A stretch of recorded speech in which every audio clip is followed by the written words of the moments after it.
The following program contains mature subject matter. Viewer discretion is advised.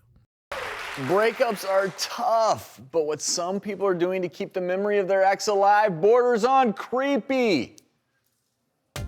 Imagine your ex keeping your memory alive in virtual reality. New technology is making it easier than ever to create adult VR experiences with your ex.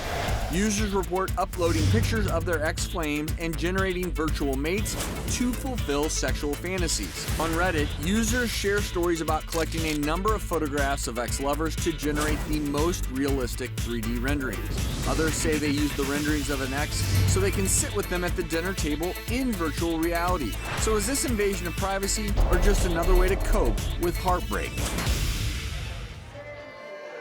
Wow. Friend of the show, psychiatrist and relationship expert, Dr. Ish Major joins us. Thank you for joining us, Dr. You know, as technology continues to grow, you're never going to be out of business. At all. It just gets weirder and creepier by the day. It does. If you think having virtual sex with your ex is a good idea, you are virtually out of your mind. This is horrible.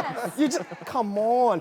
If you got to have imaginary sex with your ex because they no longer want to have real life sex with you, that tells me you've got some seriously unfinished emotional business. But then it's also such a huge violation of privacy. It really I mean, is. someone's taking whatever photos of you they had and they're creating this avatar in virtual reality. Right. And then my understanding is once they've actually created this avatar, they can even sell it to other people online. Right. And even if you gave that image willingly while y'all were together, it was from a place of love and intimacy and trust that you were going to protect that image. Now you no longer have their consent. So just because you have those photos, you can't. Right. They're actually giving advice before you break up. Make sure you take these particular photos and these particular. It's creepy. Right. I'm assuming this is the breakee and not the breaker. And now you're stuck in this cycle. You lost control of this relationship. But I would offer you another C word to help you get control back, and that's closure.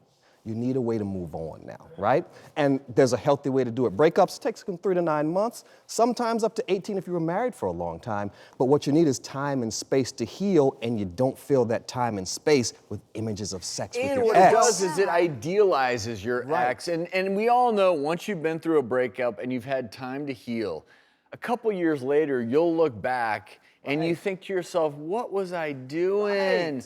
But this person is never going to get better because every day they're having virtual sex with this idealized version of their ex, almost cementing in their mind how perfect this person was that they can't have. They're making it more permanent. They're making it even more permanent. And so what you're really talking about is what's the difference between a healthy fantasy and an unhealthy fantasy. And this is unhealthy because it keeps you stuck in that virtual reality. Let's talk about healthy fantasies then.